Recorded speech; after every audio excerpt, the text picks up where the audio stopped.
জি, আলহামদুলিল্লাহ। আমরা যজম পরিস্থিতিটা একটু দেখি।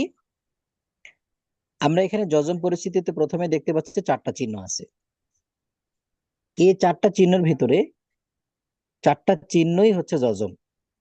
একই জিনিস, একই জিনিস। আমরা যেমন বাংলায় বিভিন্ন ফন্ট ব্যবহার করি, সতুনি, হ্যাঁ, এরপর হচ্ছে আরো যে ফন্ট গুলো ব্যবহার করি, জি। এরকম ফন্ট আলাদা আলাদা।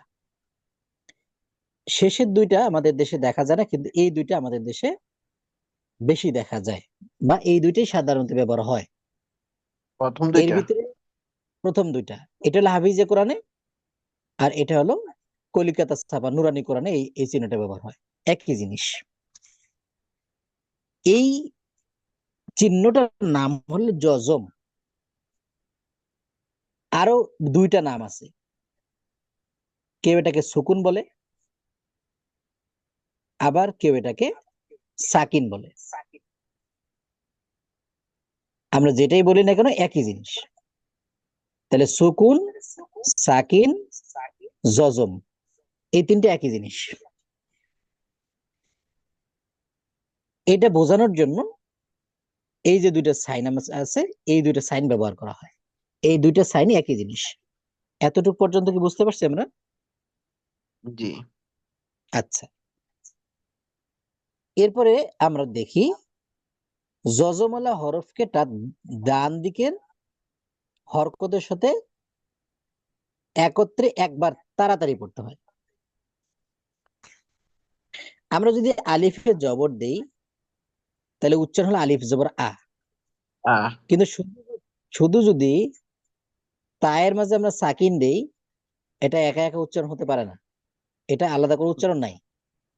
একসাথে কিন্তু হবে যখন দুইটা। এটা একসাথে করে দেই, তখন উচ্চারণ হবে আলিফ তা জবর আত। আলিফ তা আলিফ তা জবর। জবর আত।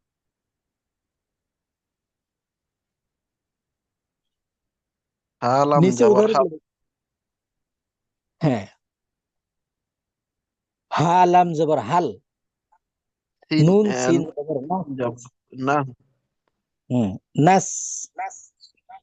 এরপরে বাস, আশ, আস। কুল, কুল। তুম, হুম। হুম, জুল। জুল, বাল, বাল। লাম, লাম। আউল। আহ, উল। আইন ডিপ হবে আউল। আউল। রহ, রাহ। নাস, নাস ওয়াজ জবর নাস। নাস, সদ মোটা নাস, নাস বলবো না, নাস। নাস। এরপরে র, রাহ। এরপরে তাস। তাস। কুম। হুম, কুম, কব ডিপ হবে কুম। কুম। এরপরে সাল। সাল। হুম, তাহলে আমরা যজমের ব্যবহারটা আমরা বুঝতে পারছি মোটামুটি। জি। আচ্ছা, আমি আরেকবার পড়ি, আপনি শোনেন। আত, জি। হাল, নাস, বাস, আশ, উল, তুম, হুম, জুল, বাল, লাম, আউল, রহ, নাস, র, তাস, উম, সাল। এই হলো যজমের ব্যবহার। কোনো প্রশ্ন আছে? যেমন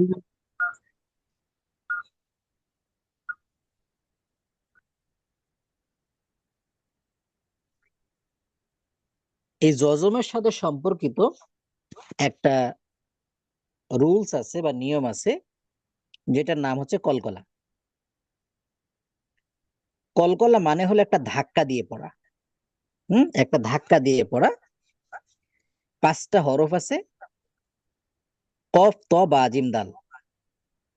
এই পাঁচটা হরফে যখন যজম হবে বা সাকিন হবে, তখন একটা ধাক্কা দিয়ে পড়তে হবে, বা একটা পাল্টা আওয়াজ হবে।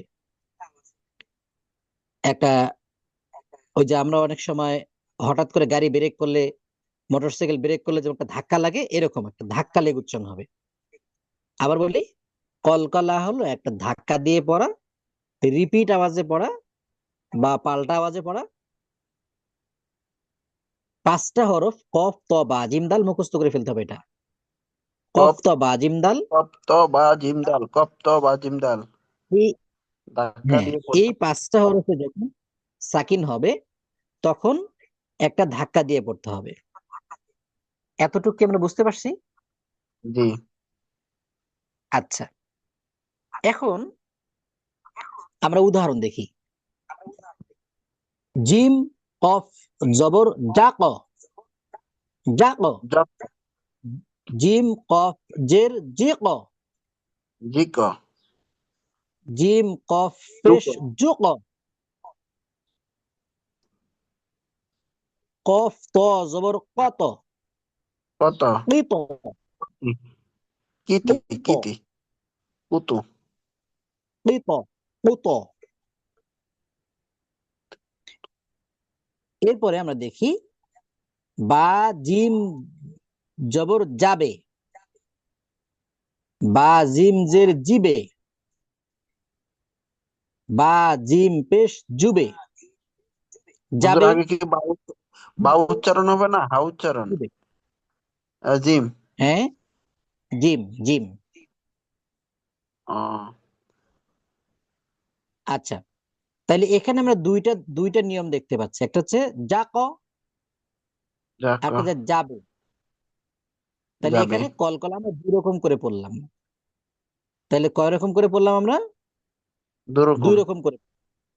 একটা হচ্ছে জিম, সরি, কফ এবং ত।